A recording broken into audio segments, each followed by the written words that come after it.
good night once again for the third time. I'm Roy Morris, Director of Citizen Engagement and Media Relations in the Prime Minister's Office, and this is St. Andrew Speaks. So I can say welcome to St. Andrew because unlike all the other locations we hold these, I live in St. Andrew. Prime Minister doesn't allow me to represent, so I won't be able to say what my problems are, but I'll tell her otherwise. Now seriously, if you have something that you want to deliver tonight, as I said before, you must be from the parish of St. Andrew. This is St. Andrew Speaks. It is your night. Feel free to share. Don't be bashful. Don't feel that something is not for our ears. If it is personal and you say it to one of the crew at the Prime Minister's office, we'll put a personal note on it and then we may handle it quietly rather than at the mic. But the point is we are here for you tonight. If you are speaking, go to the desk at the back. They'll give you a number. You'll give them basic information and you come back and take one of these chairs in the middle and in the order in which you got your numbers, and then you go to the mic and you deliver. At the head table, we have Prime Minister, the Honorable Mayor Amor Motley, the constituency representative, Dr. Springer, and Senior Minister, Dr. Duguid. Let me apologize for the absence of the Deputy Prime Minister, who is dealing with a tragic matter in her constituency, and the absence as well of the Attorney General, who is speaking at the passing out parade at Regional Police Training Center at this time. So without further ado, I will allow the MP to introduce himself and say whatever he has to say, and then we'll go directly to the audience.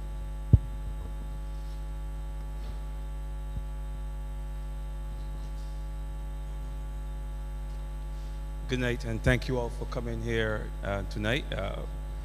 I believe we will have a very engaging discussion about some of the things that concern you in St. Andrew. Of course, I've been working very hard, certainly over the past year since the last St. Andrew Speak, addressing a number of the issues that were raised when we last met here. So the fact that I see in certain persons here indicates to me that perhaps some of those matters have been dealt with, but at the same time, I am certain that there are still a few matters, certainly within the parish of St. Andrew, that needs addressing, and tonight is your opportunity to come forward and speak to those matters. We are all ears and we're here to listen, and wherever possible, we will try to not only respond, but to address those matters as they are raised. So, over to you, Pam. Thank you very much, Romel. Let me apologize for the late start. We had some urgent matters today, this evening, and we're here now. So without further ado, may I invite the first person to come to the mic. I love your smile. Hi, good night. Yeah, my name is Andrew Williams. I'm here on the behalf of Wellness Explorers, my hiking group. Now, on my experience of hiking, I come across a couple pollutants dealing with the water course leading from Bethlehem. Bethlehem Words Road. I discovered some pollutants from Pig Farm. That's in between the stretch from King Yarlin. This water is running right direct to the river. And it does a lot of fishing in Long Pond, and I ain't getting a crayfish from like King Yarlin to Long Pond. So if you continue. Is it from Pig Farm? Talking to me? The pollutants are from where? From the pig farm. Pig this farm. water is running from the pig farm straight to the river course, and it's polluting the river. And if we don't really check this and do something, I may feel it might cause a lot of danger, because the fish really want to eat the mosquitoes in the river, and there ain't really much fish in the river. I got you. So we need to look into this. I got it's you. traveling as far as like down to Baxter's. Like if it's dry, well, if we stand up by every rain falling, it can travel. What I can do is ask for the report from the Ministry of Environment to go and see what's the position and give me a report, and then I will ask Mr. Morris to share it with you and your group so that you can see, one, what they found, and two, what the actions we're going to take to follow up. Is that fair? Yes. It may well be that Ministry of Environment should go with you because you may need to show them But exactly. I work at King Trail Path. These didn't dump dead fowls right where working. Jeez, Sometimes we got 2 weeks off of the work. We can't even work for these stench. Just killing. and who dumping the dead chickens? I ain't got a clue. You turn out this morning and you find the people just All right, dumping no things in the problem. water course. There's more than one way to skin a cat.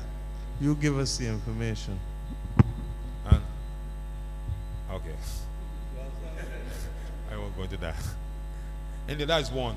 My next one is this is more referring to the soil conservation and like going through the parishes. I go do a lot of terraces, and I realized that the bush is growing so high in the terraces that it's causing erosion, causing the water and flowing no more.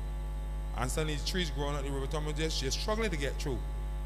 Which the soil used to like cover these things, and I realized now the soil is not really covering it because it really getting alcohol. Especially areas like from between like Greenland to like Cleveland, coming across Morgan Lewis, coming back to like Greenland, like going back to Sedge Pond, that kind of area. These terraces, like, I don't know if the soil still go there. Yeah.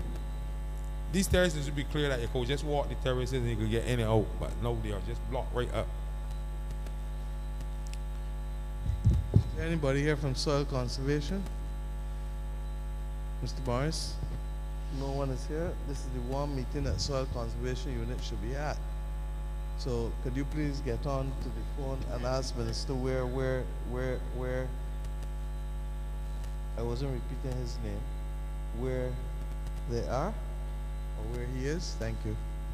And my last Just point, give us the information and we will make sure that I get Soil Conservation Unit to give us a report, because if there's one place, as I said, there should be, is in the Scotland district. and my last point is this is just a suggestion to the government when it comes to like utilizing the water courses that we have in St. Andrew. Because I observe that all the water courses just lined with bush.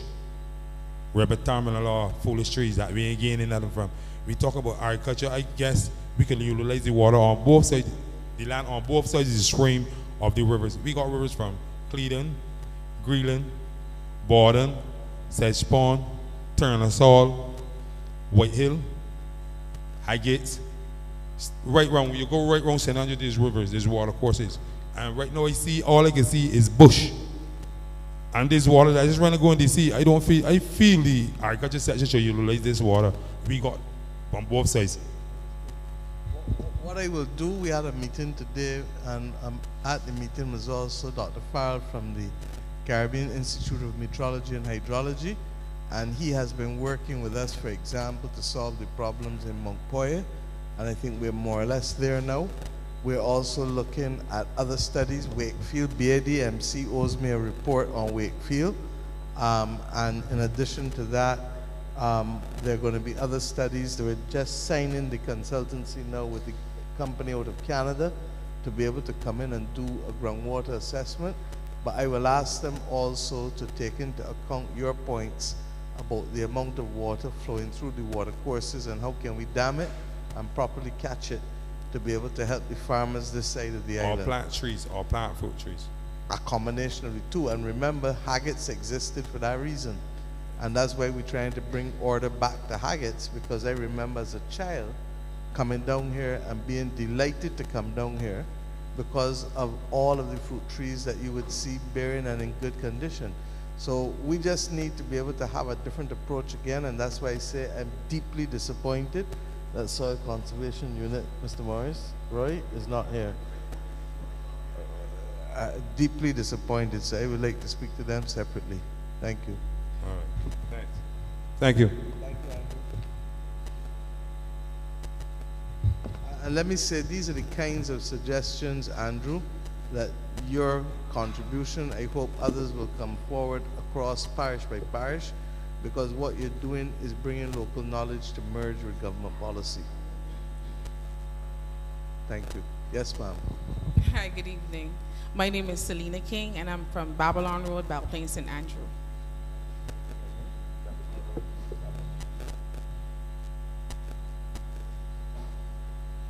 Yes. Yes, so this evening I'm here representing the St. Andrew Community Development Commission, which is a new group that was established in St. Andrew, and it's basically focused on empowering the communities through tourism initiatives. So this year we have a number of initiatives listed, and they are to bring the history, heritage, and culture of St. Andrew back and revitalize the community. So we also have environmental stewardship, educational initiatives, and we're also looking at fostering the climate. What's the name of the group again? St. Andrew Community Development Commission, or St. Andrew CDC. St. Andrew Community Development Commission. Yes, correct. We take our name very seriously. Yeah. So as part of our group, we are looking at initiatives this year, focusing in November to start, where we will have the St. Andrew Heritage Festival, which encompasses the Culture Day, St. Andrew's Culture Day, and it climaxes with St. Andrew Carnival. And the Culture Day will have a showcase of artisans, a trade show, musical display on the Heritage Festival days. As well, what we're looking to do as well as part of our development for St. Andrew, or our interest in the development of St. Andrew for tourism purposes, is community-based tourism. And we are looking at, or we're creating really the St. Andrew Tourism Master Plan. And as part of our research, we found the Belle Plaine Community Plan. And this was drafted in 2017. It highlights Belle Plaine as a national park, or focusing on Belle Plaine as a national park, and making it a tourist haven for St. Andrew. Repurposing the police station, repurposing the hostel, making it a craft market, making the police station a visitor center, and creating historical paths and heritage paths for visitors coming into St. Andrew. When you leave Morgan Lewis, there's nothing to do between Morgan Lewis and Bathsheba. So what we want to do is ask the government to revisit the Belle Plaine National Plan, where it encompasses showing Belle Plaine as a national park and making it a tourism destination in Barbados. I entirely agree with you. I've actually spoken to the MP, and I have spoken extensively. We were Bordens. I expect that you'll update us and the country on that. The last time I visited was about 6 weeks ago, and it was coming along very nicely. The gentleman who was honored by the president is in this room, I believe, for his sterling work in making Isolation Cricket Ground the prettiest cricket ground in any part of the Caribbean. Not true, my brother?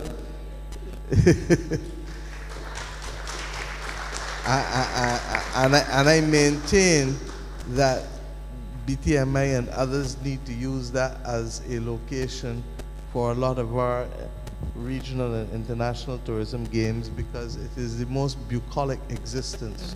For those of you who don't know the word, go and look it up. It is a wonderful word introduced to me by Owen Arthur many years ago. Bucolic. But the bottom line is that then you have the potential also for heritage trails throughout. And then, Rommel, you're doing an excellent job over the years. I know you have a little problem with the crayfish now, but the fact that the crabbing and the crayfishing and bringing the community spirit back together. As a child, I used to be down this side crabbing a lot between here and Bath and Three Houses, and I'm not sure how many young people are engaged in that kind of activity. But above all else, I want to salute you all for the creation of the commission, because it is only when we have the community groups, the sporting groups, the cultural groups, commissions like this, that can truly take the energy of our people and apply it for good purposes, that we will begin to see the kind of social development that we really want to benefit from as a nation. Yes. And out of this may come opportunities for others that may lead to livelihood, opportunities, may lead to marital opportunities, may lead to work opportunities, all kinds of things. So we need to be able to encourage as much the formation of groups and commissions in order to be able to have a clear purpose of what you're doing and to create opportunities for people to contribute beyond their duty to self, to family, and to their immediate job. Yes. And that's how you build a community, that's how we strengthen families, That's how we strengthen the nation. So I salute you on those things. Yes, thank you. So if anyone is interested in coming on board or being part of the initiatives, we have a mix and mingle on September the 7th at the historic Morgan Lewis. And you can just follow our socials. It's St. Andrew CDC 246_ and come and be a part of the beautiful group. Thank you. I'd like to endorse her fully and encourage all the people of St. Andrew to play their part. Thank you. Yes, ma'am. Good night, PM. Good night Good night. to Mr. Dugard. Good night to my MP. I know you can't call your name and address him. Wait, he'll come get your name and everything for the people, please. Yeah. Good night to everybody in the audience and everybody that's listening. Madam PM, I want to come in. My name is Carly Andrew, sorry. Hailing from White Hill. Right. I here want to commend Barbados Water Authority. And I want to say this to you personally, Madam PM. They have done a 360 in where White Hill is concerned. But there are persons who are responsible for doing that, and I would love you to acknowledge these persons. I would give you their name personally, who has turned this around. And I would love you to acknowledge But you're free to acknowledge them publicly too. But I don't want anybody to be victimized.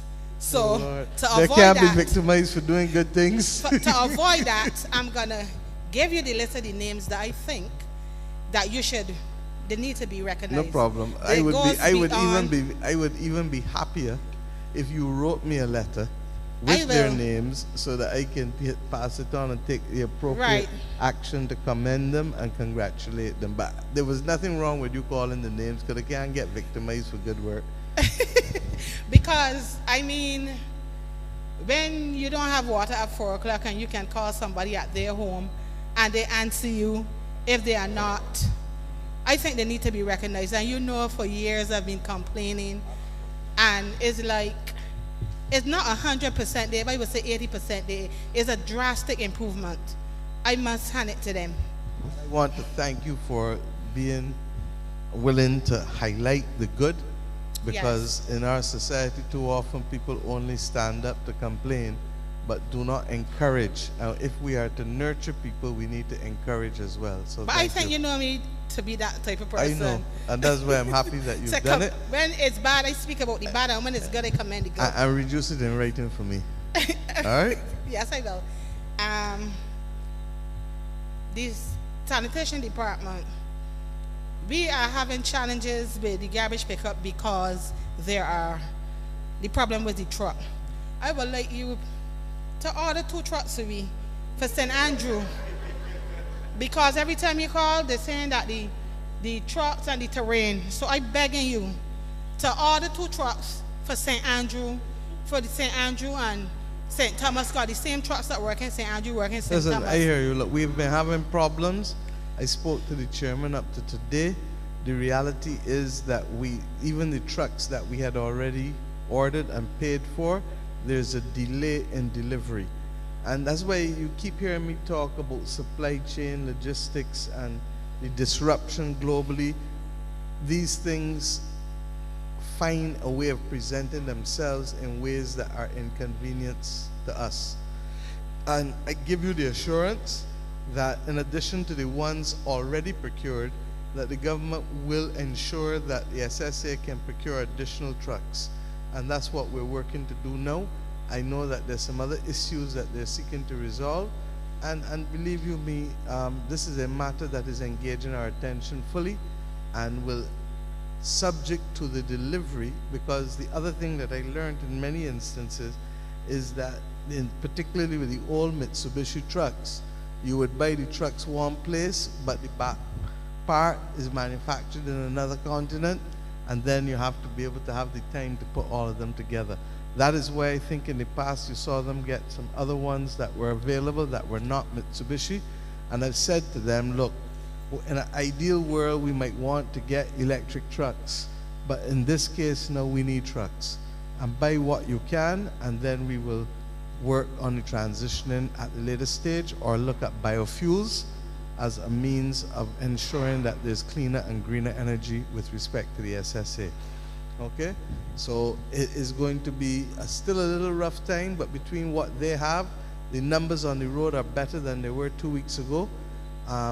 But we have some delays with the ones that were already purchased. Straight talk. Thank you.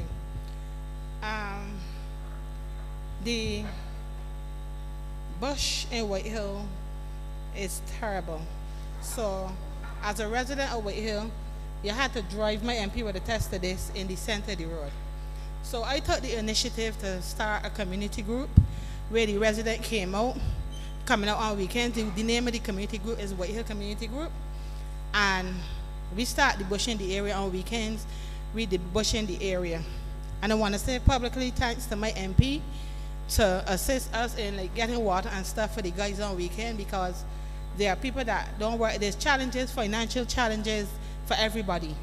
But we cleaning from the top of the Nazarene Church right down to St. Saviour's Church. So on weekends, that's the kind of community spirit that I want to encourage. The government with the best will in the world cannot do everything. We know that. That's why. But when, you know, the Bible tells you that God helps those who help themselves. Yeah. Right. Right. So I took the initiative, and because we don't even have nowhere to keep meetings. We just decided the road keeping the meeting. The MP could attest to this, and the MP assists us in every way possible he can. And I want to say publicly thanks to him. And well done, Steph. Yes, and even in the breakaway where we used to traverse, there's the people still traverse the area because it's a lot shorter, and as you know, the other road is not fully completed yet. So they still traverse it, so there is clean, and we got a light donated for up in there that when the young ladies come at night. Yes, there is progress. There's progress. I would like you to personally to come and see. Don't tell me you come in and they come. I want to see you. I gonna come. And Mr. Duguay listen, too. if I went when it was bad, you think I gonna come when it's good? I want to see you and Mr. Duguay. I don't want no promises. I want to see you and Mr. Duguay to problem, come out. love. We coming. Mr. Dr. Springer need your support, and I think he's doing a fantastic job. You know, coming from me is right record. He's doing a fantastic job, and I am beside him all the way. And as I often say, the government can't do everything. My mother always used to say, Lord, rest in your grave. If you don't, the government can't do anything. If you don't help yourself, nobody will not help you. So I took the initiative. I ran it by the residents in the area, and they came out. I was even surprised at the response that I got. And when everybody that jumping at Kaduma there, we was cleaning. The guys were clean, and we were cook, and we would enjoy. Yeah, up to Sunday. Work and enjoy. Up to Sunday, but at some time we would need some assistance. Understood. The gutter and stuff got to clean up, because we don't have the guys using the swords that you have in the house. Whatever tools you got in the backyard and stuff is what we use. So we would need some assistance because we don't have all tools that needed. So but we can do it. We can keep on maintaining. And this is Rommel will liaise with us and tell you to supplement what you need with what you are doing. Yeah, this is not a one-off something, because we vow to maintain it all the time. Between soil conservation and MTW can supplement what you're doing, and NCC. One of these three can supplement. So, okay? I need to liaison with. Right here, and Thank he you. will liaise with us. Thank you. My last thing, Madam PM, this was to go director, Miss Madam Deputy PM, but she's not here. I want to know who is responsible. Thanks for her absence tonight. It's okay. I want to know who is responsible. He is the second man in the ministry, so. My MP, I'm not picking on you, but you're asking a question generally. I want to know who is responsible for the damages to people's property now in Whitehill with this road construction. When the property got damaged, who is responsible? I don't know that he can answer that in a vacuum, but let us deal with each situation, because I've learned that when you answer generic questions, you excite expectations, and law doesn't operate like that. Law operates on precise facts. So you let him get the facts, and you can be assured that we will get an opinion. If we are liable, the government answers the cause for its responsibility all the time, and every day we pay it out. In fact, the name of the legislation needs change, and remind me, because it's called the Crown Proceedings Act. So it doesn't even have to go to Parliament, but if we are liable, we pay. If we are not liable, then there's a different story. So I would prefer that we get the facts, but I'm not going to encourage generic answers to matters that have liability issues at stake. Thank you. Thank you, my dear. But let Roy know what the issue is, Corlita. And let Roy know what the issue is, and then I'll get the opinions for you. Okay, Roy? Thanks. Yes, ma'am. How are you? Good evening to the Minister. Good evening to the Prime Minister. Good evening, Ms. Lowe. How are you? Give the rest your name. Or you want me to say Mary Lowe? You know No, but you still got to do it for the record. And the address? Forest Road, St. Andrew. I'm talking about the transport board bus. I went to the hospital a day. Come pay a taxi, $15, and come down bus stand to catch a 1:30 bus. I get a bus at 4:30 and get home after 6 o'clock. You think that's right? Huh? To catch a 1:30 bus to get home to get something. It's not right. I don't know what happened, but it's not right. Them people down there in the bus stand, and the chauffeurs, it is who in the office, they want getting rid of from inside there. They don't like to send no bus to the showroom. You hear what I tell you? And next day they down there, and I sit down there like I begging for salt, but for 2 hours and a half before I get a showroom bus. Before I get a showroom bus. They don't like to send no bus to the showroom, my gentlemen. You hear what I tell you? They don't like to send none. Thursday I went by Popular, come out to catch 11:30 bus and get a bus at 1:15. And the sun beating down. Beating down. I pay a tax for 31 years and 8 months. And I shouldn't be getting that. I should get in a bus when I want a bus, not go in a bus stand and sit down like I begging for salt. Huh? I hear you, Ms. Lowe, and regrettably nobody's here from Transport Board now. But the player is sick and the men coming out. No, that's not the case. No, that's not the case. One of them is away and one of them is here. And I'm not sure why they weren't here. Romella said that they were supposed to be. But rest assured, they will account. So you don't have to worry about that. This thing ain't going good. Last year, when we talk about this year, in next 2 days we get bus good. 2 days. And 2 days. Then the third day, they gone wild. No bus you can't get. No problem. That is what I'm going to ask the Deputy Prime Minister. But look, you say so I tell me nothing and doing? Madam, I am going to ask the Deputy Prime Minister, who is responsible for the Transport Board, to ensure that there is a report on this issue and that action is taken to get the Shori bus thing going. Apparently the CEO is coming in, so you have to apologize to him now, having said that they don't come here because they're sick. You understand? So you and I both know that that ain't true all the time. So please don't do that, Miss Lowe. Don't do that. That ain't good. That ain't good. We don't hear and thank for the hold bus. on. You stay one side, and when he comes in, because the laws of natural justice require that you don't do it in his absence. Agreed? So we can come back to you. All right? Let the other gentleman speak, and then we come back to you.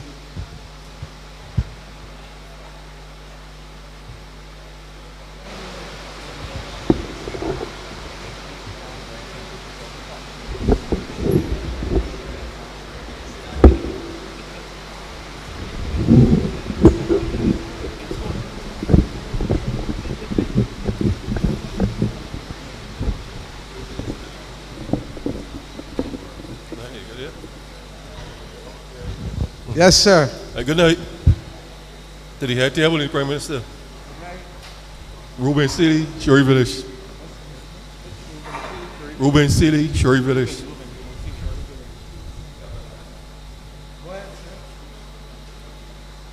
This would be my third part speech. And I had a concern from the first. And I see at the bottom of the flag here, we listen, we act, and we report. My situation, I only get to number one. We listen. Nothing has been done to the situation. The last time I was there, you told me to go to the National Housing and speak to the minister. I went, I had the audience. Since then, nothing has happened. So I'm just wanting to know exactly what's happening. I can't tell you in a vacuum, sir, because you are one of many. So if it is something personal, I would like to suggest again that you come. Where's Roy? Mr. Seeley, see Roy, and let us deal with the matter. Obviously, I'm going to have to get involved myself because I don't know what it is. But I would prefer that you come because I don't take personal matters at the microphone. I can speak it. No, I don't do it for nobody. So if it is a personal matter, if you want the assistance, come one side and we'll deal with it. You understand? That's not the kind of country we're running. Okay? So you come, Mr. Seeley, and let me deal with it. I got a few other points to make, so when I finish, I'm having difficulty hearing. You're saying? I said I have a few more points to make, and then I will come to Mr. Morris. You heard that? The garbage and sewage levy. Sorry? The garbage and sewage levy. Yeah, go ahead. That is being paid. There's persons who are not paying the garbage and sewage levy for some reason. And I feel it's unfair that if you have a water service and you have to pay persons who have water services and are not paying the garbage and sewage levy, something should be done to them. And we so agree. I hope you remember that during the COVID pandemic, we put a moratorium on cutting off people's services. When the pandemic finished, we put people on notice that if they don't pay, they're at risk of getting the services cut off again. If they belong to the welfare list, then that is a different matter, and welfare will talk to those people. But a lot of people who are not paying are not welfare recipients. But these people don't belong to any list at all. And I would only suggest to you, especially having spent most of my day at the Water Authority today, that people will do so at their own risk. Because when you get your water cut off, what you got to do again? In addition to paying the bill, you got to do what? But if you don't get a bill, a reconnection fee. But if you don't get a bill, what we do? If you're not getting the bill, then something wrong. And I would have to find out and investigate why you are one of the very, very few who ain't getting a bill. Or you get a bill. I'm telling you that there are a lot of people out there who have water, who have all the facilities, and they're not paying garbage and sewage. They're not even paying the water bill. But if you know that, then I suggest you bring the names to us and let us deal with them. But don't do it on the microphone because they might sue you. Because you might think you have the right information or call somebody who got a similar name. So you bring the information to us. I call it the names? Up to today, we discuss, and you see Dr. Duguid nodding his head. The gentleman there from Water Authority with nodding his head, Greg. We discussed at length today illegal connections to the Barbados Water Authority. Not true? So rest assured. I ain't got nothing to say, you know. I ain't got nothing more to say. They will be dealt with. I ain't got nothing more to say. I am not the Barbados Water Authority. All I would do is to tell people that they're playing with their own future and they're putting themselves at risk. That's all I can tell you. But I only hope that when the BWA do what they have to do, the politicians don't get in the way. With all due respect, what's happened with this? People is going to pay this, right? What is they got hold up? Tell them what you got hold up in your hand and what you got hold up. A phone. And when you don't pay, what's happened? You get cut off. Soft touch. No, soft touch first. And then what? Cut off. When the lights bill don't get paid, what's happened? Oh, and which of the three is the most important for life? Okay, I ain't got no more to say. Thank you.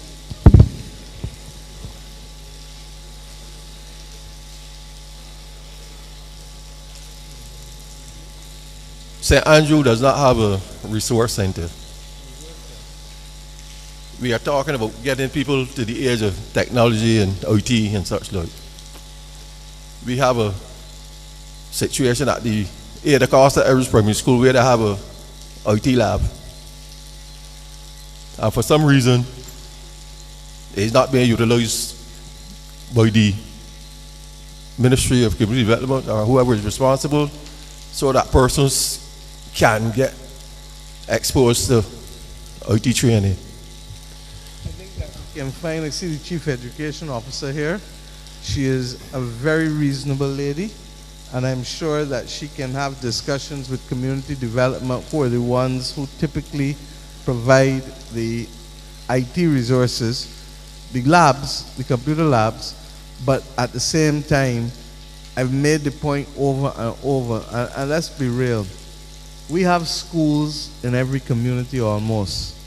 The schools are open 39 weeks of the year for 5 days a week, and at most for the school from about 7 to about 5, 6 o'clock in the evening. And the rest of that time, all of the money that the governments over the years have invested in schools sit down and not be used properly.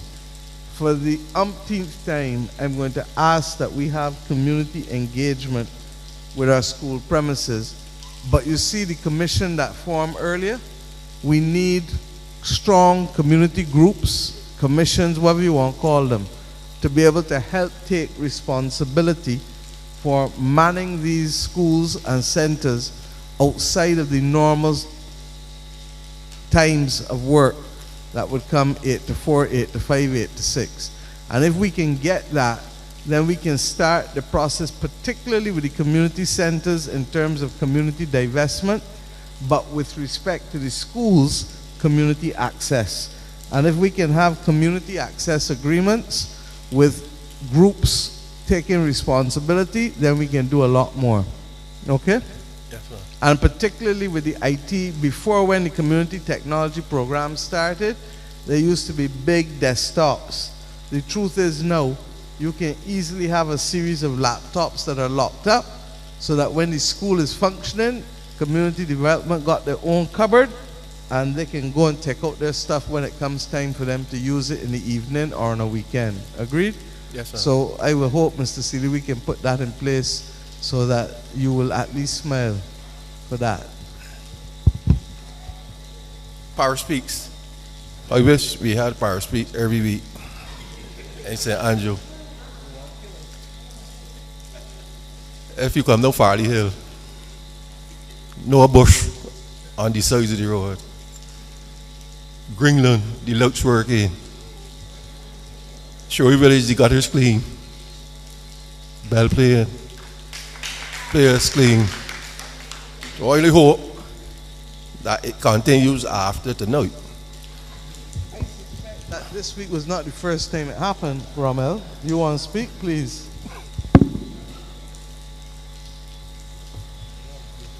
Well, for example, Mr. Seeley, I don't know, we would have cleaned Farley Hill weeks ago. So to imply that it was clean because of Power Speed is not necessarily accurate. We did that weeks ago. Now, whenever we have a Power Speed, and we've been doing this for every parish, we've been pooling resources. We've been drawing from soil, all of the depots within the district with St. Lucie, Highgates and St. Peter, Jerusalem. We've been pulling from St. Thomas. So because we don't have all the resources here in St. Andrew, so we've been pulling on resources just to assist us. And we do that for every parish. But it looks quite but it's not sustainable, because if you draw from other parishes, you draw from other districts, then there's no work going on in those other areas. So we can do that for about a week or we can do that for a few days within a week. But we do it because everybody deserves an opportunity to get all of the resources in to come to bear on their issues, whether it be drainage or debushing. We do that for everyone. But that was meant to be a compliment, you know, not a criticism. So Sorry? I like how the place look. No, it's very, actually, I drove through today. I was very impressed To Mr. Seeley though, because I think, Mr. Seeley, we're going to do these things, right? But I need to remind this country, lest we forget, that we have gone through $1 billion structural adjustments in the last 5 years. Now, what does that mean? That it means that everything that you may want to do cannot be done at the same time. And I'm not going to sit here now or in any of the meetings before or in any of the meetings in future and encourage people to believe that the expectations that are unreal can be met. We are going to be reasonable. We're going to do as much as we can. But remember what we came in and found. And then when we thought we were going to turn the corner, what happened in March 2020, Skipper? Something called COVID. Shut down. And the irony is that we're having a resurgence of COVID now again too, which means that we've got to divert resources to be able to deal with that in circumstances where we weren't necessarily expecting to do so. So I hear you, sir, but I know that as a man of some considerable experience, everything that you have wanted to do in life, you've not always been able to do in the timelines that you would like to do them in the way that you would like to do it. And that those who look on or depend on you may have sometimes to receive an explanation that there are other priorities that have to be met and not just those that one or two groups or areas or geographical areas may want to have. And part and parcel, people ask me, why you continue to do parish speaks? Because people can get up and talk this and talk that. I do it because it is our way of hearing in an unfiltered manner. But secondly, it is our way of explaining to people what is potentially probable, possible, and realistic, because expenditure is either essential, highly desirable, or optional. The optional expenditure may not always get on at all. In fact, it might be 2-3 years before it gets on. The one that is highly desirable is something that we really want to see bad. But I can't bring that before I pay for things that are essential, like wages, like debt, like medicine, like dealing with the basic things with the roads, getting a basic framework for almost all of the other services. So I want us to be sensitive to that, because if not, the young people are going to grow up believing that because something is to happen, it is to happen regardless of whether you got resources, regardless of what your priorities are, regardless of what other people may need who have a greater need than you. So I want us to be very clear, because it looks sweet, but equally, it is life. And in the world in which we live now, look and see what's happening in the US, look and see what's happening in Britain, look and see what's happening in France, look and see what's happening all over. So that we need to be able to walk a line, doing as much good as we can for as many people as we can across many areas. And that is why we've made the point that in the first few years there were critical things that were absolutely essential. We've gotten into the habit now of doing some of the highly desirable things, and on occasion 1 or 2 optional things. But at the end of the day, to carry a whole society with different demographics, different interests, different needs, and to grow the economy. Because without cash, how are you going to care? Other than to drop a tear. You understand? Without cash, how are you going to care? So that the reality is we have now had 13 straight quarters of growth, which sound esoteric to most people, but it wasn't esoteric when the last government wasn't having it, and they couldn't buy buses, they couldn't buy garbage trucks, they couldn't do anything at all. So that instead of worrying about one parish at risk, or 2 or 3, almost the whole island was at risk. So I want, Mr. Seeley, for you to help me, help the country. And I'm saying to you that for that to happen, then it means that we, yes, continue to aspire to be better each time, but equally recognize that there must be a level of realism in what we are doing and what we can do and how we do it. Yeah? My final point, I would have mentioned the last time about the beekeeping project.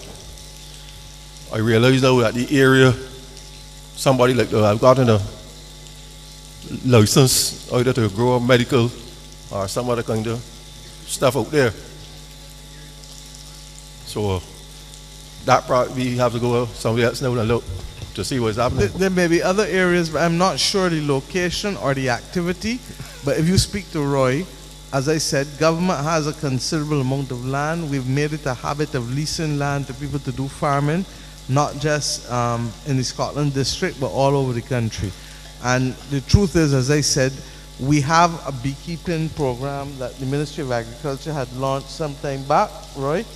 I think under the 2 previous chief agricultural officers ago, and in 2019 or somewhere around there. And we want to be able to continue to encourage it, because honey doesn't spoil. It's the one thing that don't spoil. You understand? So, but to your knowledge, any licenses to plant medical marijuana has been given for St. Andrew? I have no idea. I can't tell you offhand. I know that is Ministry of Agriculture here? Are you aware? No, they're not aware, but we can find out for you, sir. Thank you.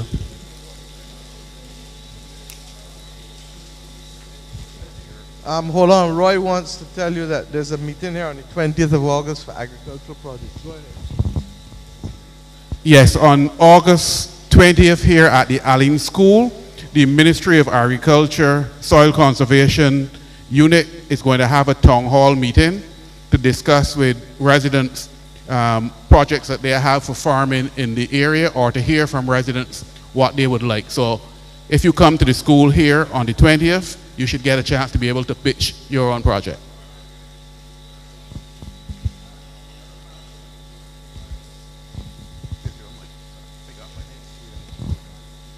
Ms. Lowe, come back. Mr. Wharton is here. Thanks. Fabian, thank you. Ms. Lowe has been complaining for the 2nd year about the Shorey Village buses. She said y'all corrected it last year for a little bit, and then it stopped again.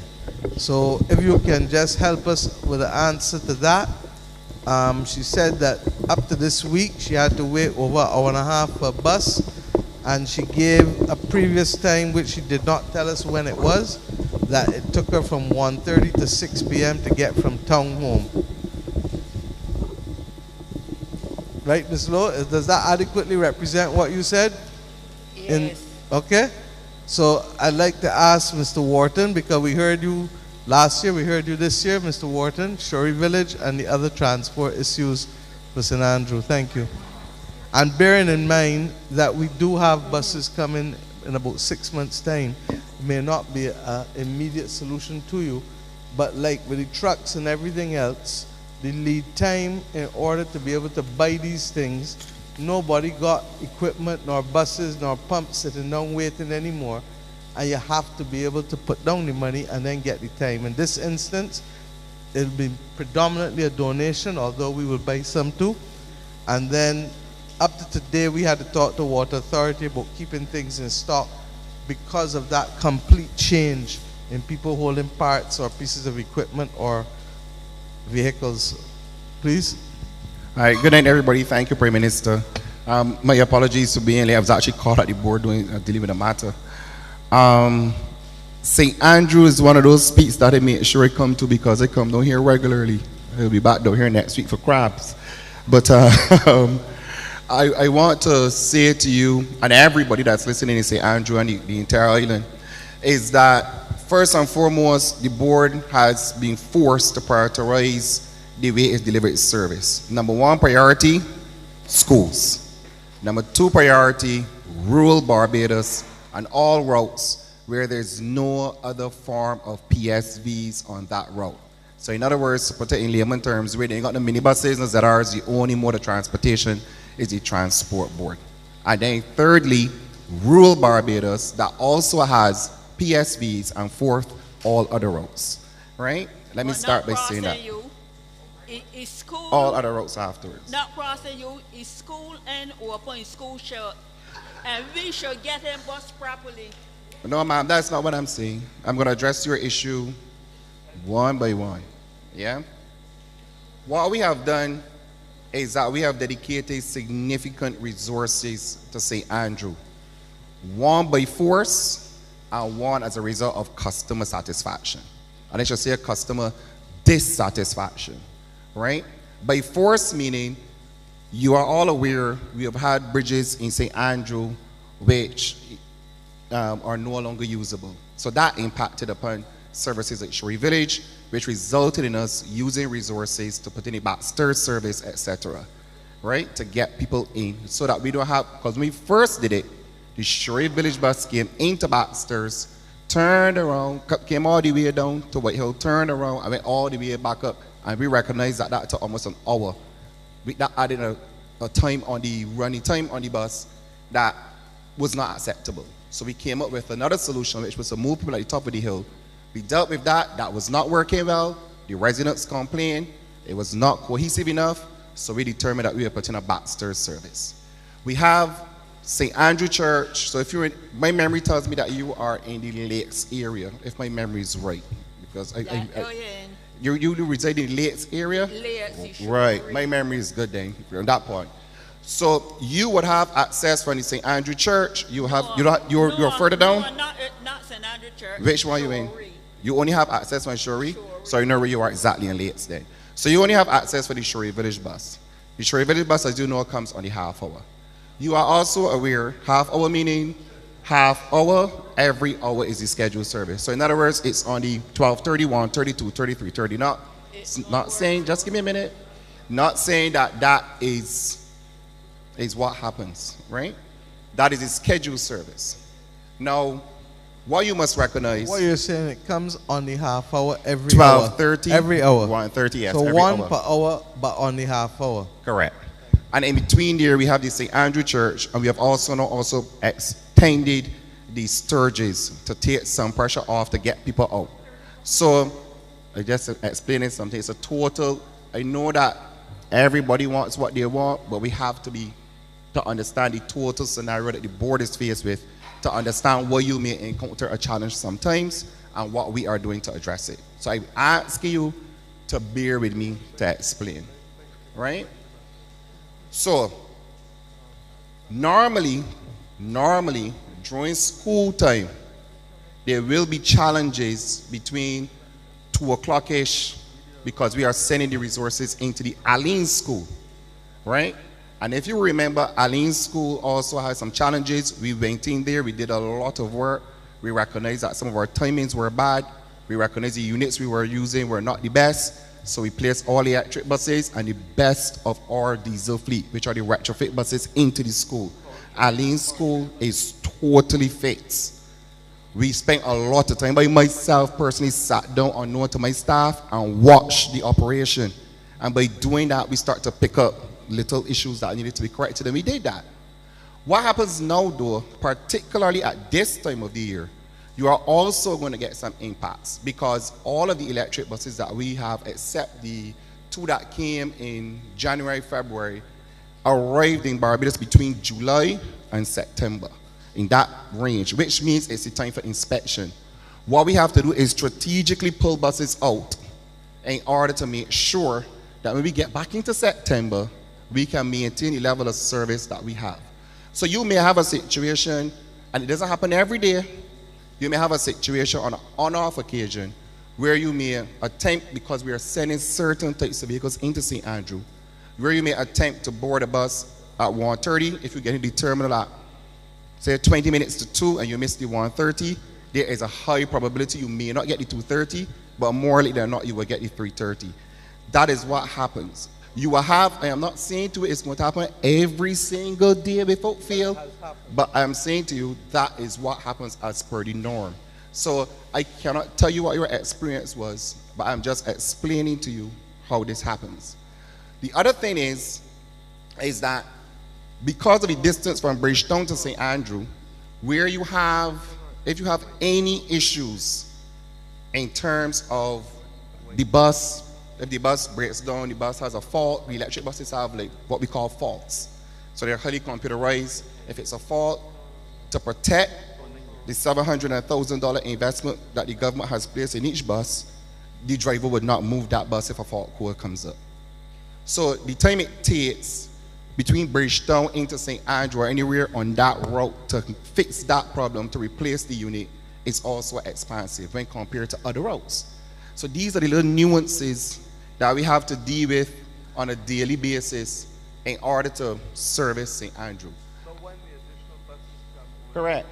So I was about to say that is that I want to put this in context. I know the PM is saying all the time about the additional buses, but I think from a layman's point, let me break this down to you to make you understand something at the entire country. Because we need to get to a point where people clearly understand what the challenges are at the board, what we have been doing to address them, and the fact that they will continue, they will get better marginally, and I can tell you why. When I came to the transport board, they were all diesel buses. They weren't good.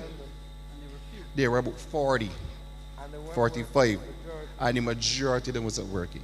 We managed by the then minister and Minister Dugade, we put together some projects in order to fix these buses. It was a considerable sum of money, 3 million one way, another 3 million next way. The government has thrown a lot of money into getting buses back on the road. But the reality of the situation is the fleet is not big enough in order to maintain the types of service levels that we would like to see. Don't feel that I would not like to hear Carlita calling me to tell me, ask me if I alright and how's my children, instead of calling me and telling me that she ain't getting a bus, or you coming to the parish speaks to God to complain. But what I'm saying to you is that the reality of the situation in the country is that there are limited resources, and when some of those resources fall out, it makes life 3 times worse than it actually should be under the normal mode of operation of operating a bus company. Right? And I say that to you to say the government brought 59 electric buses. Right? And even at 59 buses, with the subsidization of the TAP, right, which is another 30, 40 per day. Because they are 102 strong, but any given day, you're looking at maybe 40 of them on the road. Because they too are having challenges getting parts. They too are getting the same challenges that we are having with our diesel fleet in terms of getting parts quickly. So it is a combination of things. But I will say to you, ma'am, and I know it may not appease you, but I will tell you as the head of the transport board, an extraordinary amount of resources has been poured into St. Andrew in particular, to the extent that I went to St. Lucie and the people wanted my head. Because I told them, on certain terms, what we were faced with in St. Andrew, and that we took some of their resources to accommodate down here. Because it's a juggling fact. And I had to take the blows in St. Lucie, because I know from a strategic standpoint, from an operational standpoint, we could not leave the people in St. Andrew with the type of service that existed at the time, which is that you're taking 2.5 hours leaving town to get to Shuri Village. So those adjustments, everywhere today, let's say today the bridge was to open, MP, we would easily have another 3 Thompson Bridge, have another 3 buses at our disposal. Plus, we will have another Hino that can go into Sturgis, because we use Hinos in the White Hill to go to White Hill. And then that small little movement, you will be surprised to see how quickly that changed your experience. But let me tell you now. Before you get there, Ms. Lowe, I'd like to find out when the bridges are going to open, because there are 2 things that will bring relief. One, the opening of the bridge, releasing the buses that you heard the CEO speak about. And then secondly, when the additional buses come, probably early next year, you understand? So that those things will happen. But I want to remind you, as he spoke, we spent almost $45 million in the electric buses alone. We then turn around and spend close to 15 million, more than 15 million on the powertrain buses, which is putting in basically new engines into the old diesel buses. You understand? So that if you wasn't coming from so far down, I would be higher up. If I empty this bottle and I got to fill it back up from the very bottom, it can take me long to get back to the top. And we get in there. But there are issues and challenges. You heard Santia speaking here last year and remind us that the assessment that we did on the bridges, nobody did any work on bridges in Barbados, Jason, for how long? How many decades? About 50 years? So that, Ms. Lowe, I would have liked the little pressure put on the rest that gone along. Because if they had done that, and we're going to come to a whole host of things, cleaning up bridges, cleaning up pensions. There are a whole host of government entities that ain't paid pensions for 30 years or 40 years. We cleaning up. All we doing, as I feel as though we are a vacuum cleaner sometimes. But I want us to also recognize that with calm assurance, step by step, we are going to get there. And that year by year, we're trying to make sure that it is better. If there are still issues, as Fabian has tried to explain to you very calmly, know that our interest is to get it. And I was present when the people of St. Lucie cursed him the night in January. Well, why me? If I left the hospital at 1 o'clock, you see, pay a taxi $15 to get down the bus stand to catch a 1:30 bus, and then get a bus not before 4:30, and bus get me home, you could well say 5 past 6. You think that is right? Huh? But that's exactly what I'm saying to you. I'm not saying to you. And look, I'm not saying to you that. You thought enough already, you wait. One day I did in the bus, want a bus to get home. You got to speak into the microphone. One day I did the bus, want a bus to get home. I gone out there and asked the people in Princess Alice down there about the bus. 2 buses is down there. She said, the men got none.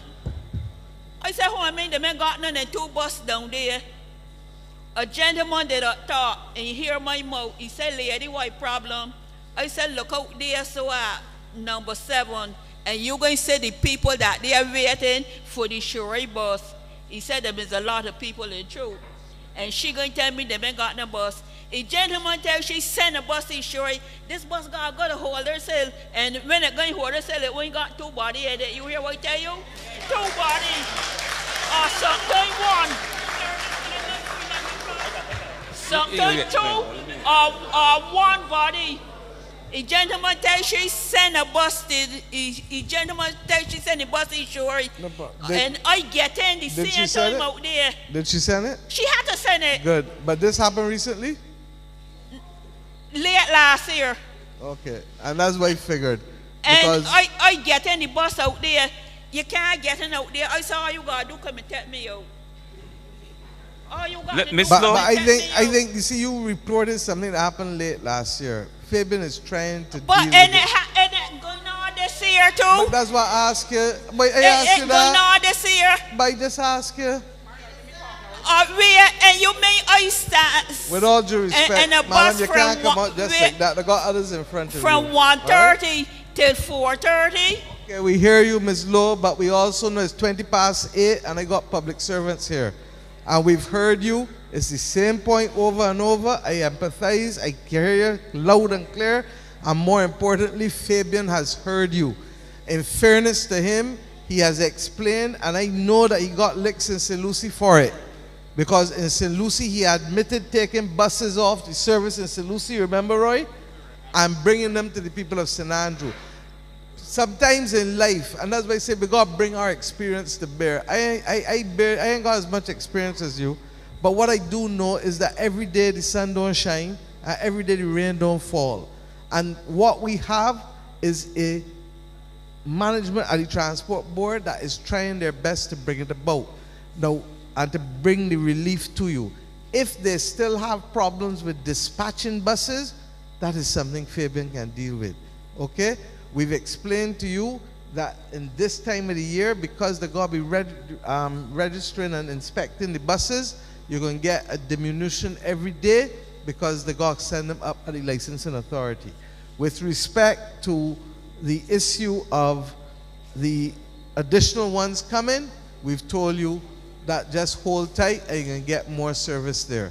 And the bigger issue, that's why I asked, and I'd like MTW to tell us, what is the situation with the bridges, because little by little we're trying to fix the bridges. Because, was Andrew, you gone?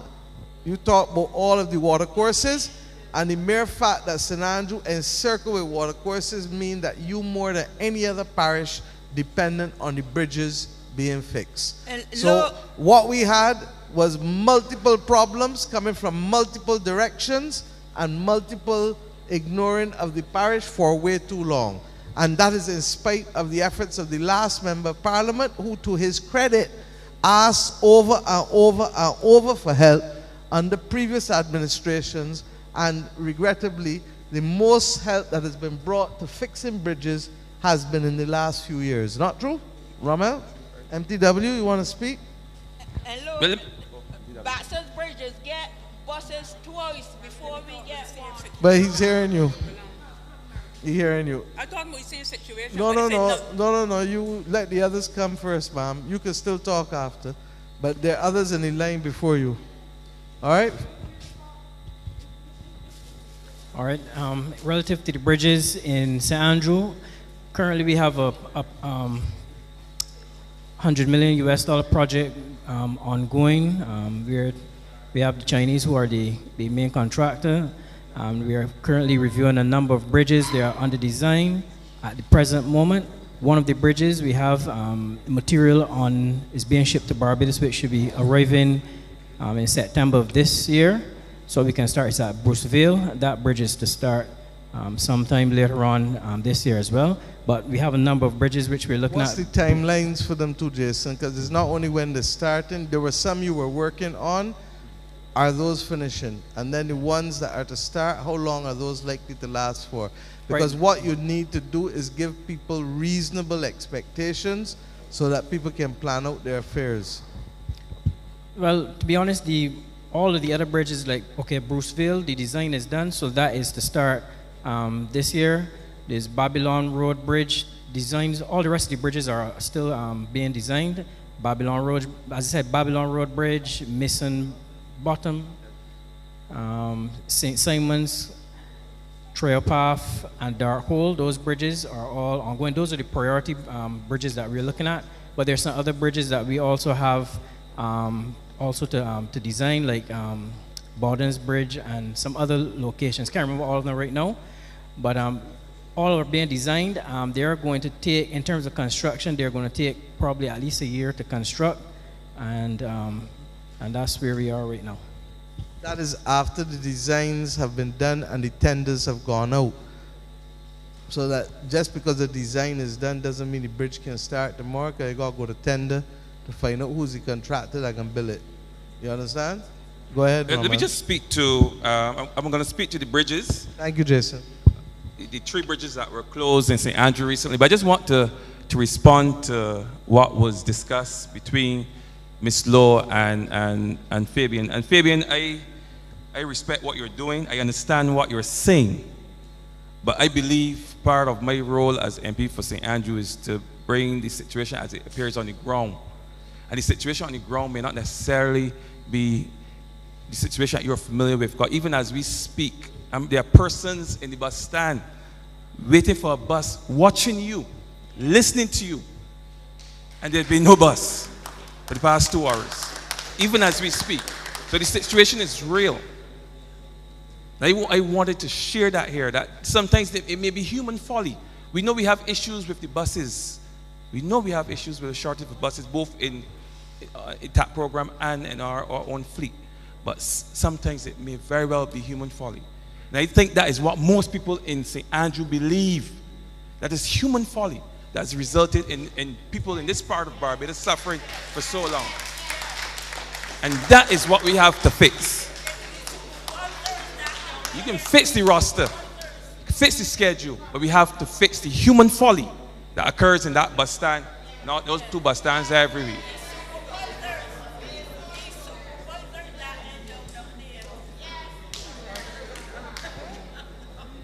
Now, having said that, let me just... I believe that the MP has just volunteered himself to ensure that as part of the portfolio of transport in which he's found, that he will help solve the human folly. Now, the bridges in St. Andrew. We have had 3 bridges that were closed recently. It was the Swans Bridge, it was the Baxter's Bridge, and it was the Swans Bridge, Baxter's Bridge, and Borden's Bridge. And we have put measures in place to ensure that commuters are not inconvenienced by the closure of the Baxter's Bridge. It has no impact on the bus or commuters. Swans Bridge, which was the last one that was recently closed off, that bridge has been reopened and persons are now free to use that bridge.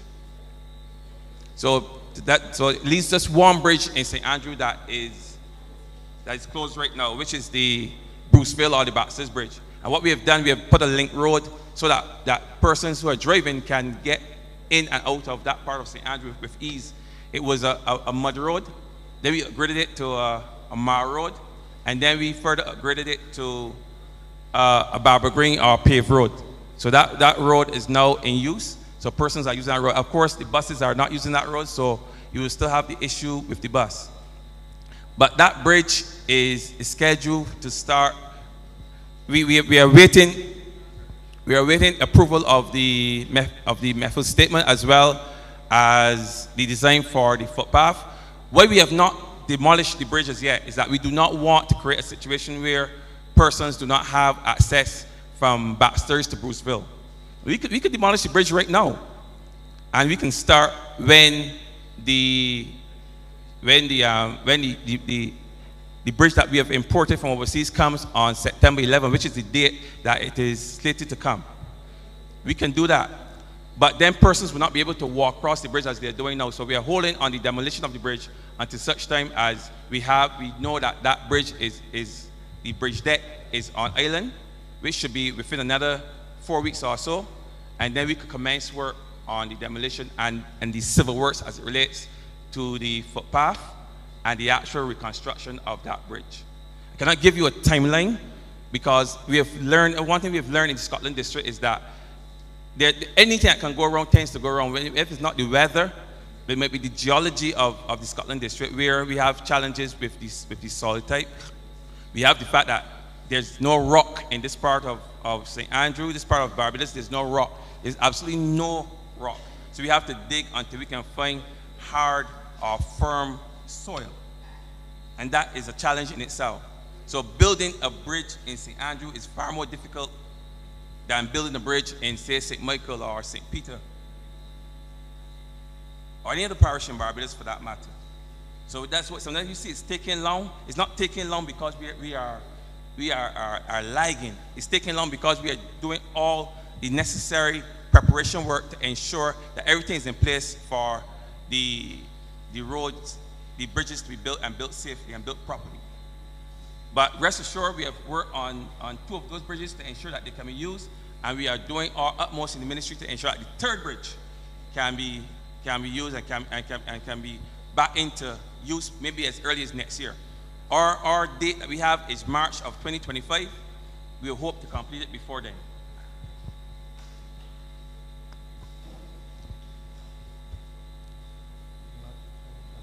March of 2025. But we are hoping to finish it before then. So everybody is aware, and that is just the start of a whole process to deal with the additional bridges going forward. Okay? Who's next? Thank you. Hi, good night. My name is Michelle Springer.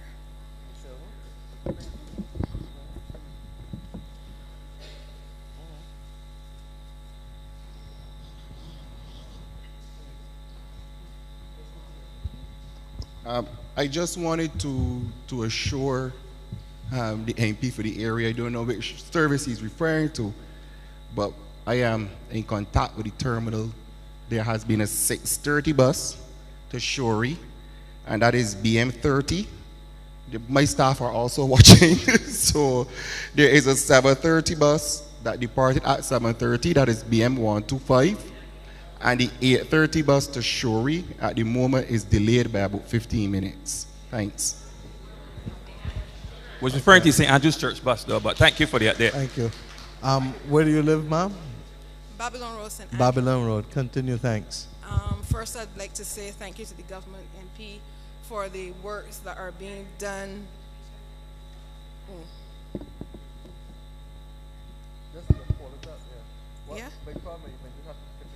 Tip it like this. Can you hear me better now? Yeah, okay. I would like to thank the government, the MP, for the works that are being done, the road works that are being done throughout the constituency. We're really grateful for that. I have a few questions, not necessarily St. Andrew, but still would affect us. My first question is in relation to public sector reform. I wanted to have an idea as to the government's approach to public sector reform, and the re-engineering and realignment of government business, even in respect of the laws, human resource element, and those areas. My next point would have been in relation to trade. I'm a bit of an agriculture farmer girl also, and so I was, for me, I wanted to have an understanding about the trade of produce outside of Barbados. How do we get our goods, our local produce, on the international market for sale, even through maybe food technology, or the development of food technology where our goods can be exported to across the globe. For St. Andrew, my thoughts are about having a marketplace, marketplace within our community, a farmer's market. And finally, my last point would have been in relation to our young persons having access. I would have raised this at a branch meeting, but our young persons having access to swimming, and maybe even, as the minister would have said, a development of like what's at the gymnasium in our neck of the woods, for our young people to be able to have access to those type of facilities. And those are my questions. There's a lot of stuff, and some of it we can answer here, some of it I can point you in directions, because the information is available, but I'm conscious of the time as well. With respect to public sector reform, we're continuing. Look, the Barbados Public Service is entity, a large entity that a lot of its laws, a lot of its systems have been inherited, and in many instances are even more than 50, 60, 70 years old. And we've tried to bring what I call the re-engineering approach is effectively to deconstruct and reconstruct. What is the public policy you're trying to achieve? What's the public mischief that is going to be necessary for you to note, to avoid? How can you use technology to make it more efficient? Instead of writing everything down in a book, can you put it in a spreadsheet that's searchable, that can give you data in no time, and with AI that's available, perhaps even more going forward in terms of more efficiencies there. And then in every change, there's a winner and there's a loser. And therefore, you need to be able to look and see who is going to lose and how you can mitigate against the losses that a person may have in there. How many of you remember that the old people would tell you that there used to be a company called Goddard's Ice Company? And Goddard's Ice Company would provide ice when the majority of households in Barbados did not have access to electricity or refrigerators. Once people got access to that, there was no need for Goddard's Ice Company in the same way again. I make this point to say, let's take certificates of character. When we first came to office, somebody offered a person a job. They're gone to get the certificate of character. They were waiting 6 weeks, Colin, 8 weeks, because literally they had to go through, the police had to go through all of these laborious index cards and be able to go through and find the cards first and then write it up, etc. From the time we digitized it, you can get those back in no time at all. Today, I know CIBC, for example, met with all of the government welfare departments and the court systems and others. Because for people who have no bank accounts, and regrettably we still have a few people who have no ID cards, in the absence of the bank account and the ID card, and you have to give them money from government, we're trying not to give people cash because that makes them a victim, or checks don't make no sense because they ain't got no bank account. So we now have these digital cards that will come out, and they're now trying them out. The family unit, the household mitigation unit, for example, during COVID was helping people with a whole host of stuff. We now can load up these cards as of today, preloaded, and give them to people so that they can move forward. One of the areas that has been of concern to me, and once again, remember I told you the difference between essential expenditure and highly desirable. We had to put off doing the human resource management information system before, we've only just started to be able to deal with it as part of the I forget the name of the program, Cloud Suite program that government exists to do its payments now. So that process has started, but it's going to take some time because you are trying to deal with how many thousands of employees. The bottom line is that this will go more smoothly where each ministry, each department, and each agency takes the time to deconstruct, reconstruct, determine whether there needs to be changes in the law or in the policies or how they help people. A lot more people now pay digitally rather than lining up in lines. And we look forward to the days when the majority of people can do that rather than having to spend time to get down to a department or pay to get a bus to get to a department, stand up in a line and have to wait. So all of these things we're doing. But public sector reform also goes to succession planning and training. And we have not done as well a job as I believe we can as a country, particularly given the fact that our population is declining.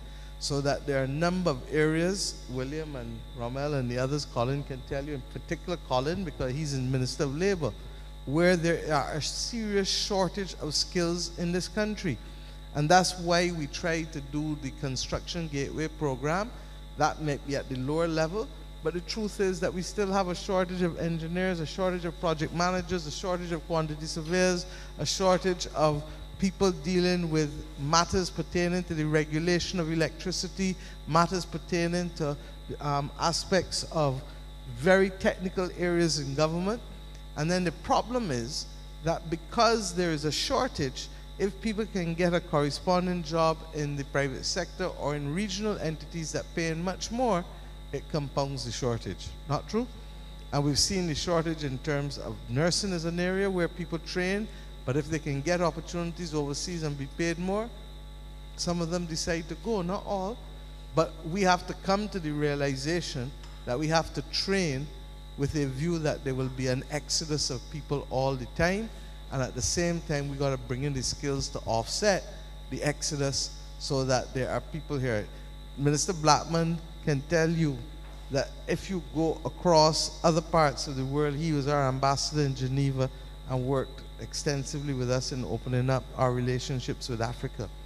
We are going to have to find the skills to bridge the gap in many areas because we don't have them. And it's not even that, even if some people had not emigrated, it's that the population base is small for the complexity of governance that we have. And therefore, not everything that you're going to need, you're going to be able to find here. If Singapore did not open up to bring in people, they would not be where they are today. Short answer. With respect to the question of exporting of food and opportunities, one of the things that the government did, and this is the point when I said that highly desirable, was being able for us to make an investment to allow multiple people in Barbados who depend on food processing and agro-processing to be able to move to the next level and secure a living. So we did the plant at Newton, the food lab, which can export to the US, and for which we're waiting on HACCP certification, I hope, before the end of the year. That means that people making pepper sauces or jams, or people who just want to cut up and freeze and sell, that they're in a better position to do, because instead of having to go and buy the equipment, they can micro-lease, which simply means that I can go and lease the equipment for the 2 or 4 hours or 6 hours or 8 hours I need it, and I ain't coming back again for another month, 6 weeks, because I ain't got no produce or product to do. But if I have to go and buy that equipment for hundreds of thousands of dollars and my revenue base is small, I will never make it. Now, why is that important? You heard me talk about permission to export to the US. The Food and Drug Administration gave that lab, certified that lab as being capable of exporting produce. So any Barbadian who goes up there and uses it and follows the right processes, they're in a position now to look at being able to export once you have a market up there.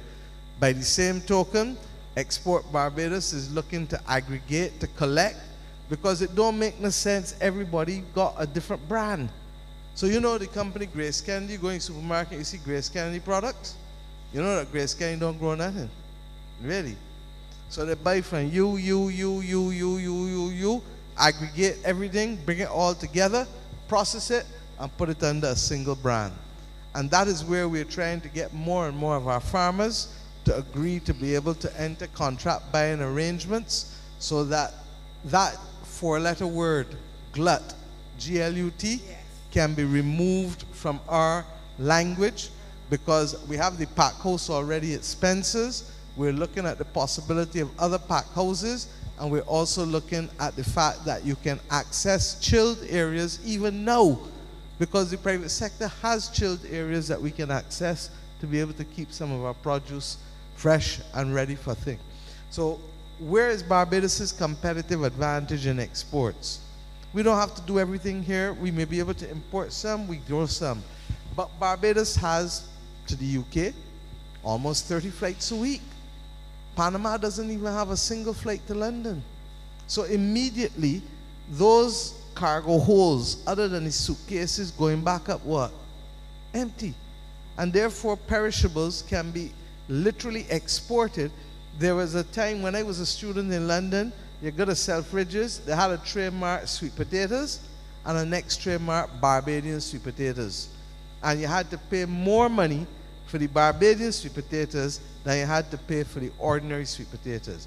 There are people trying to do it with breadfruits now. The problem that we have in many instances is that we do not have sufficient supply to be able to guarantee the market. So what do you do if I don't got all at me, William? What you can do? Buy from you, and buy from you, and buy from you, and buy from you, and you happen to be overseas. So I ain't only buying from Barbados, but so long as you can meet the phytosanitary issues, you can aggregate all the produce you need, whether from St. Vincent, Dominica, Barbados, Brazil, wherever, and supply the market.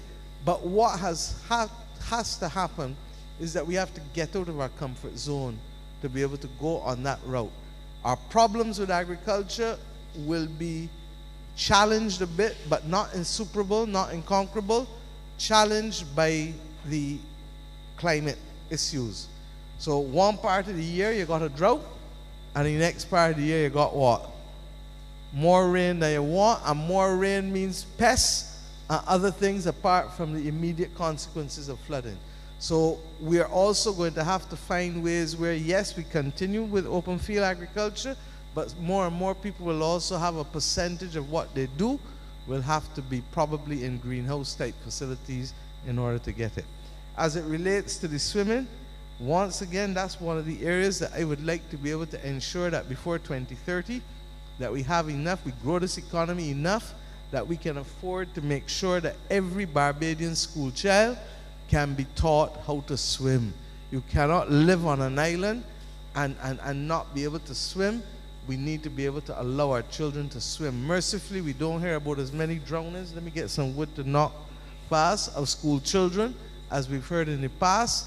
But I believe Mr. Bascom is here from the Sports Council. They have an aggressive program with others in the schools, but we can go even more. And I would like to believe that the St. Andrew Development Commission, Community Development Commission, where are you? that these are the kinds of projects that you can put together without having to wait only on the Sports Council, and that where government can meet you halfway, we will meet you halfway. But I want to see more effort on the part of communities bringing these things together. What am I missing? The farmers market, my man, that is work for a member of parliament to do. So I expect you to get a farmers market at Belle Plaine going for the people who are in this parish. And why not? When you go in the supermarket, the same produce that you could get at a fraction in the farmer's market, selling at 2 and 3 times the amount in the supermarket. Not true? And for years, our parents and grandparents know what it is to get in the market and buy the produce and get the other stuff that they need from the supermarket. Not true? I think I covered all your issues, I believe. Thank you very much, Ms. Springer. Yeah, William, take this. Yes, sir. Hey, good night. My name is Hugh Wooding. I'm from Isolation Road, Belle Plaine, St. Andrew. Isolation Road, Hugh Wooding? Yes. Okay.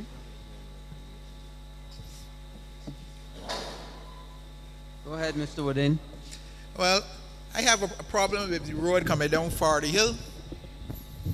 Basically, by the cut rock coming down, there has been like 7 crashes. Transport Board has lost an electric bus. Sanitation Authority has lost an employee, lost a truck. And the road is currently sinking in that area. And Ministry of Transport and Works are not doing anything about it. And if you look at the crash bars on both sides of the road, they're kindly ripped off. And something needs to do with it. The contractor worked on that road over 1.5 years ago, and that road shouldn't be sinking. All right, let me ask Mr. Bowen to come up and respond. He is here with the Farley Hill Road. But this is a road that we've recently done under the program. A year and a half ago, COA did the reconstruction of the road, and the road is sinking. Longer than that. And if you don't know where you're going, the vehicle is going to go airborne. Okay. Mr. Bowen? Yeah, I even saw, on my way down, I saw the descent that you spoke of. So that's something that we will have a look at urgently, because I noticed the descent on my way down, in truth. It should have been looked at a long time ago. Somebody lost their life from sanitation authorities, about 3 or 4 sand trucks lost. They should be now looking into. This should be done ever since. Definitely, I do agree with you, and we definitely will have a urgent look at it as soon as possible, all right? Okay. Okay. I have another problem with one of the government departments. I tried everything, and every time I call, I'm just getting a run around. I need some advice. Where should I go from here? It's a personal problem? It's not quite a personal problem, it's that the vehicles are driving over my property. They dump stuff on my land. Okay. So, Mr. Morris, you go and see Mr. Morris, and he will take that information and follow up with the relevant departments for you. Okay, thank you. Thank you. And a very, very popular name. You wouldn't. Yes, ma'am.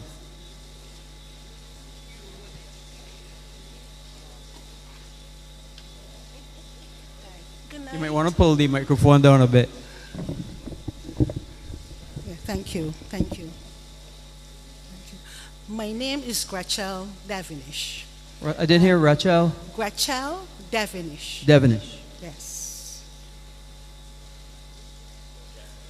And of which part? Shore Village. Go ahead. I'm here to speak about the road, the Shore Tenant Road, actually. That is really terrible. I am suffering with a bad hip and also a knee. And I think it was Monday. After the rain, I was coming down that gap and I almost fell. It is very, very mossy. The road is in dire need of repairs, Mr. I can't remember his name. Mr. Springer. Yes. So that is the reason why I'm here. Isn't that one of the roads on the Complant program? That's a side road. It is? Pardon? But I heard you spoke about the double lane. Then you went on to not Farley Hill, Cherry Tree Hill, and you didn't mention my road. And that road is 22 years now that that road hasn't been repaired. For my lifetime, I started repair twice. And I remember you saying to me, it's a tenantry road, so that's why I'm here. I don't want to fall coming down that road. Right now, I have to walk with a light and 2 pairs of shoes to get in here. It's horrible. Right, so the roads that, the main road was done under the compliant program, but the tenantry roads will be done under a separate program. But I have identified that road as one of the roads that we're gonna repair. Really? It's a cat road? Mm. Are you referring to the, yes, so. It's a cat road. It's horrible. It's terrible. You need to come and have a walk and see what it's like. I'm familiar with the road. I know the road, yes. You are familiar? Yeah, I know the road. Okay. This is why I'm here. Okay, thank you. I don't want to have a broken leg at this age. I want to enjoy my retirement time. We're hearing you for sure, and Dr. Springer will pay attention. And as you said, he's have it listed as one of the roads on one of the programs, and we will get to it for you. Please, thank you. All right. Thank you, ma'am. And let me just say, Ms. Devonish, that there are lots of roads all across Barbados that have similar issues, and we're working. Some people, I agree, but some people have no road at all, and you would appreciate that. And what we're trying to do is systematically work through getting all the roads done. And also in some areas where they had no roads at all, we used a lot of the mill and pave stuff, and put that down, roll it, and then we put the emulsion on top of it, because there's some people, although yours is bad, and I accept that, there's some that are even worse, and we're systematically trying to get them done. But you see what has happened, as the Prime Minister said, when you start from zero, it takes a lot to catch up.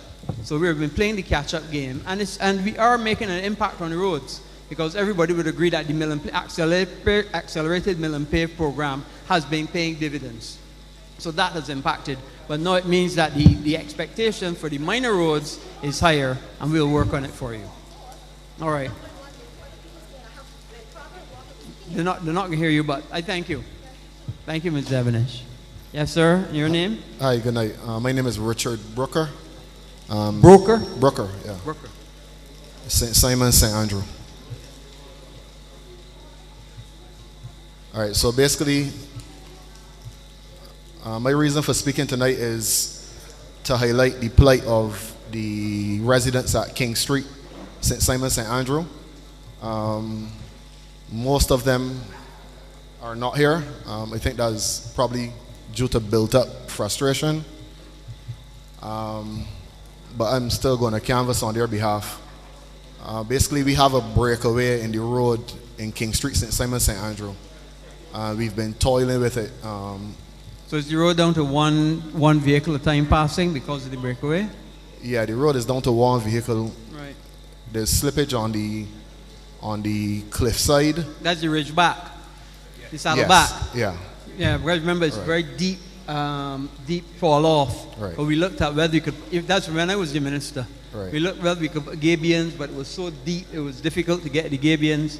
But I don't know if Jason will be able to come and answer right. what So is happening. basically, just before I get any response, so in recent times, right up to today, we've gotten some accelerated work in terms of new curbs, milling and paving, etc.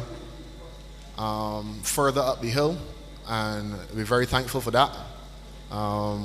So that is midway, and we're very thankful for that. So kudos to the team, because we have been struggling with the assigned contractor, the Chinese contractor Complant, and we have been very frustrated. In recent days, Carl Williams has come, and you can see the difference, and we're thankful for that. I want to ask you not to let Carl Williams leave, please. Yeah, Collins is a subcontractor on the project for the Complant people, and Right. they work together to find the best solutions. Right. So Right? we're asking for sure to keep Carl Williams in the do. But I just want to get a firm response from the authorities as to Mr. Bowen?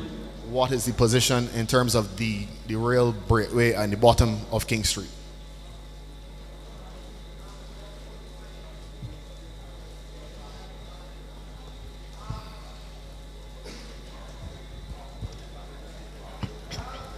Well, I mean, as it was mentioned earlier, you have to think about in terms of the soil types and so forth in the area. So we deal with a lot of clay type soils. We have land slippages, and at that point in time, the full investigations were carried out. It's unfortunate that they had slippage at that point in time. However, as you saw, Williams is the subcontractor. They have been working. They've worked to address that problem. I'm not going to go into detail as to the fully in terms of what would have transpired at that time. But as you said, there was some slippage, and that was addressed relative to the design, and also we carried out the construction works as you see going on as we speak, right? Right, but I still want to know, because there's a cloud over that actual breakaway point. Williams has done above and they've done below, but just want to get some firm commitment as to what is the plan on. Well, that is something we could discuss after, but as I'm saying, we are working, we have developed a solution to deal with that, right? But we can discuss that. Sounds good. Yeah? Sounds good. Just to add, Richard, right, as you mentioned King Street, we would have started King Street, I believe, last year, just around Good Friday, and we would have experienced some land slippage shortly thereafter. But as you said, the work has accelerated. We have actually paved King Street, a section of the road. And that section of the road was paved primarily because we realized, because of the steepness of the hill, that persons were having difficulty getting up that hill in vehicles. So we went ahead and we gave you what we call a binding course. So there are going to be two layers of BRGIE on that road. That first layer of binding course is just so to ease the hardship of people having to traverse that hill. Yeah. All right, and the subcontractor, C.O. Williams, came in, and they are doing both the civil works, and they're doing the Gibeon works as well. So I know you're concerned as to who will do the actual breakaway. Well, you see that C.O. Williams has started on the northern side. They're doing Gibeon works on that northern side, just beyond Henderson Lowe's house, right, and they will continue to do the Gibeon work right within the breakaway section. So. Thank you. Fear not. Fret not thyself. Also, just rest assured, we are working on it, and we're not going to stop till the matter is resolved. Mr. Broker. Hi, good night. My name is Renise Prescott. I am a concerned parent at A. DaCosta Edwards Primary School. And Ms. Prescott, where do you live? In Babylon, St. Andrew.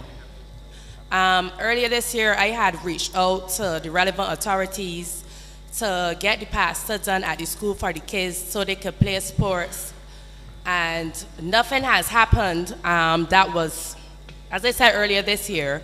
So the teachers have to take the kids in their vehicles over to Lake's pastor to do the sports.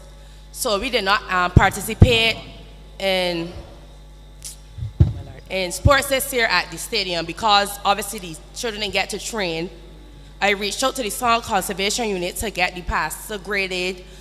Someone was supposed to get back to me, they did not. I reached out to Mr. Springer, he reached out to someone else, and nothing has happened. So I wouldn't like that in the instance that when the children are traveling to the pastor in the teacher's cars, that something unfortunate happens for something to be done with the pastor. We are promoting healthy lifestyles for the kids at school, and the children can't play because there's no pastor. I would please like something done so that the children can have uses of the pasture. I hear you, Mr. Bascom. If you can take note, please. Even if it is others, Sports Council needs to take the lead on this to make sure that we can get these kids being able to train. Correct? Thank you for bringing it to our attention too, so it can be fixed. Thank you. All right? You can do that, Mr. Bascom. You all can get arranged to get the playing field graded, no? Thank you. That's it? No one else? All right. I want to thank everyone, but before we close off, I'd like to give the MP the opportunity? Okay. Mr. Morris wants to speak first before I hand over to your Member of Parliament, Rommel, and then to be able to say good night to all of you. I notice the rain has come down, but anyhow, come. Good night, folks. I just want to make an apology. When Ms. Lowe was speaking, Ms. Holligan was behind her, and the way how we set it up at the desk, the two of them were supposed to speak one after the other, kind of together, because both were transport board issues. I think there was a little bit of mix-up, and Ms. Holligan left upset because she didn't get to speak. So let me tender an apology publicly if she's listening, or whoever is associated with her. Just let her know it is our mix-up, and we do accept it. So genuine apologies.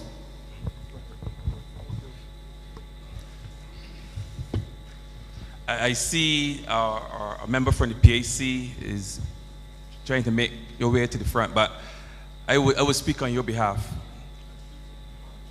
As you know, we have a very active PAC here in St. Andrew. I suspect she wanted to come out here to speak a little bit about our crop night that's coming up in a few weeks. I want to take this opportunity, PM, Prime Minister, to publicly invite you down to St. Andrew on the 23rd of August, around 7 p.m. to experience St. Andrew's Crab Night. It's a once-in-a-lifetime, it's a unique experience, and I would want to invite all of Barbados to come down here to St. Andrew on the 23rd and then experience Crab Night. Now, having said that, I just want to give a brief report of what has been happening here in St. Andrew. I know most persons came here tonight to speak to matters related to bus service and so on, and very little was said about the road works that's going on in St. Andrew. Yes, we know we have some challenges with the bridges, but we have done a significant amount of work as it relates to the infrastructure here in St. Andrew.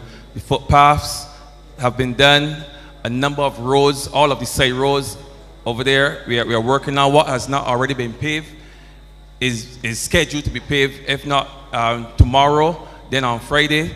So a lot is being done in St. Andrew. Now, we're not going to get everything right at the same time. We're not going to get all the work, all the issues, all the bridges, all the roads, all the bush. We're not going to get all that done. The bus service, we're not going to get all that fixed at the same time. But I want you to rest assured that I am working hard every single day. The ministry is working hard every single day.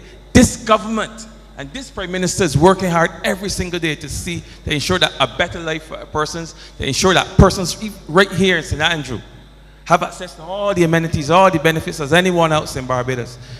Yes, we live in a rural parish. Yes, there's been some degree of neglect because of the nature of rural parishes. But I just want you to know that within the Ministry of Transport, for one, I can tell you, and within this government, that we're working hard to by small or bit by bit,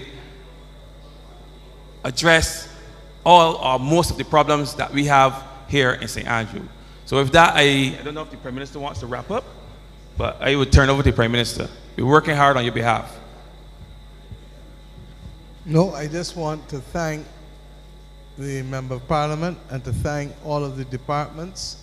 As I said to Mr. Seeley earlier on, we will not always get everything done, but we're trying to do as much as we can within the circumstances. And given the fact that we've been able to stabilize the economy and to allow it to grow, it has allowed us to do a lot more than we would otherwise have done.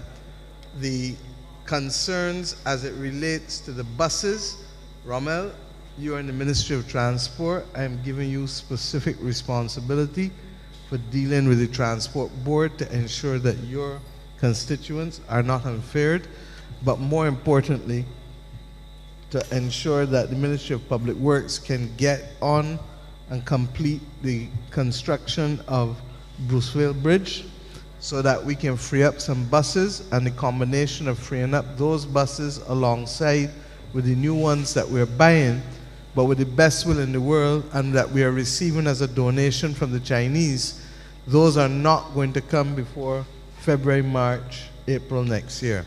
So I'm asking us to stay the course and to recognize that we've already spent significant sums, which is not any comfort to anybody waiting for a bus tonight, but we will make sure that we can solve the problem eventually. And that is what we're asking to do. The people of White Hill, where Corlita gone?